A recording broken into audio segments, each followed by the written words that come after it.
Hey guys, how's it going? It's Al. Week 18 is 1 day away, and I have your DraftKings 5 under 5 plays.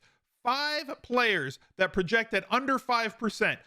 Disclaimer this week, there's one guy who projects at 6. Cut me a little bit of slack. It's week 18.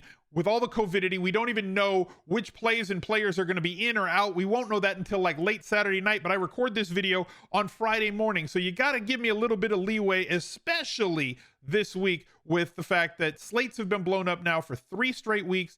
And this being week 18, where teams could just say, well, we're going to rest this player now all of a sudden and change everything on the slate. So I'm going to publish this video regardless of what happens, because it's more about the philosophy behind the picks than the actual picks themselves. And hopefully you guys can take that to heart. At least give me a little bit of leeway with the craziness that has been going through the league with Omicron and all the COVIDity and everything else, and added to that week 18 madness as well. But thank you guys for being here once again. Drop a like on the video, subscribe to the channel, ring the notifications bell. Leave me a reply down below with a couple of players that you think might be flying under the radar this week. And let's go. He's a legend.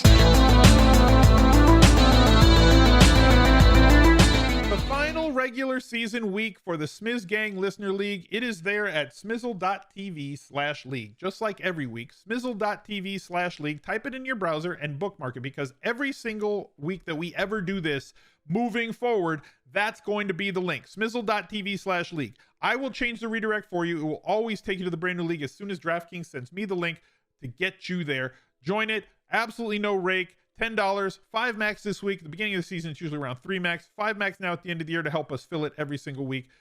0 rake. Best tournament that exists on DraftKings. Our first player on 5 under 5 is DeAndre Swift, projecting at 3.2%. I assume that he is going to be full and back from injury this week. He was not last week. He was active, but he was active. And he did not play all that much, which led to Amon-Ra St. Brown catching another 10 target game, 10 plus target game, one of the league leaders in terms of targets over the last 4 weeks. Amon-Ra St. Brown, love to see that the kid has exploded late in the season. I got big hopes for what the Lions can do this offseason to make themselves from like an also ran to possibly a playoff contender next week, or at least on the fringe. 7 wins would be a big up for this team, big up arrow for this team in the offseason, but I digress. Swift at 5,900 is pretty cheap. There's a lot of other players this week at running back that are under 5K, or sorry, under 6K. And I think that we can get off of some at kind of the same price point. Like Devin Singletary is one of my favorite plays this week at running back at 6K. I know that Antonio Gibson is going to be a very popular play at 5,800, but because of DeAndre Swift's proficiency in the pass game, if he was to get 6, 7, 8 targets against a Green Bay team that does project to be resting a lot of its starters, he could be playing against the JV squad here. And you know that Dan Campbell and his kneecap biting tendencies is not going to let this team slow down or play for better draft position or any of that stuff. They're going to get out here and try and end this season on a positive note and play hard, just like Detroit has done pretty much every week this season. They go hard every single week. And if Swift is healthy enough and ready to go, I could see him getting a solid share, that Kamara light usage, right? Like 12 to 15 carries, 6 to 10 targets. And if he does that at his 3%, he does stand to overperform and possibly give you a leverage spot off of other plays at the position. RASHAAD Penny at 6,500 is kind of the same thing as a leverage play off of other plays that are at that price point.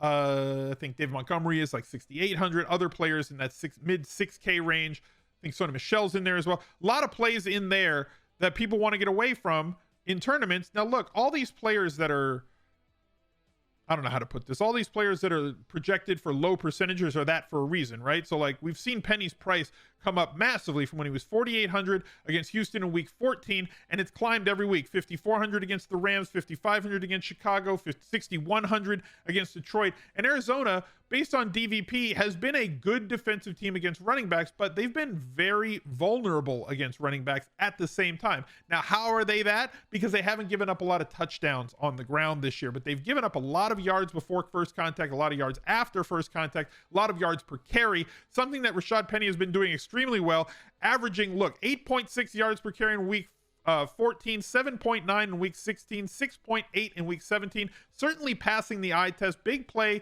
potential every time he touches the ball, with a 32 or greater yard gain in 3 of the last 4 weeks. 6,500 if you want to get contrarian on a team that you know that Pete Carroll's going to chew the hell out of that gum and try and establish the hell out of the run to get them this win that they want against Arizona. They can play the spoiler, and if Pete can't win, he doesn't want you to win either. So they're going to do what they can in one of the higher total games and a late game, which lets you allows you a little bit more leverage versus the field in terms of specifically late swap and seeing what went right and what went poorly. If your lineups are way ahead, you can kind of play a chalk player to block, or if your lineups are behind, then staying on somebody like Penny, who is projected at, let's see, 3.1% this week, allows you to get different to try and chase down all the folks that might be in front of you after the early games. I've launched the Al Smizzle Fantasy Football channel to house all of the season-long videos that we do in the offseason. In previous seasons, they've lived on the main channel, the channel you're watching now. But I'm moving these over to Al Smizzle Fantasy Football. Smizzle.tv/FF, if you will. The 2021 Best Ball Recap video is already there. If you would be so kind as to drop a sub on the channel, go watch that video. There's going to be a lot of offseason content geared towards best ball, season long, and everything else that is along those lines, right? All the videos that I used to publish on the main channel, we're putting them on their own channel, on the Fantasy Football channel, to try and do some YouTube algorithm things, content creator stuff, secret stuff. But go drop a subscribe on that channel if you wanted to go check out all my off-season work as well. Steph Diggs, here's the player I'm taking liberties with. The American hero projects at 6%. Give me a little, come on, please, guys, just please. He's really good. He's the American hero. He's called that because he won me a Millionaire Maker in 2016. But contract incentives to play for here.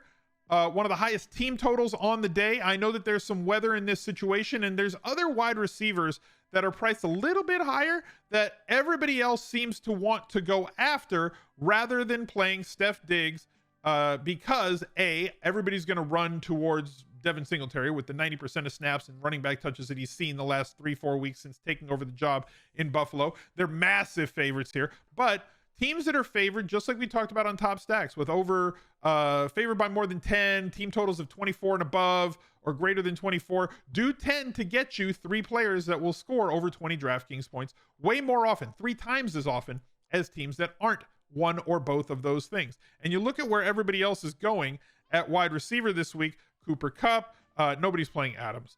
Wide receiver, we're talking about like Jamar Chase not going to play, but like Justin Jefferson at 8,100, everybody's going to flock there.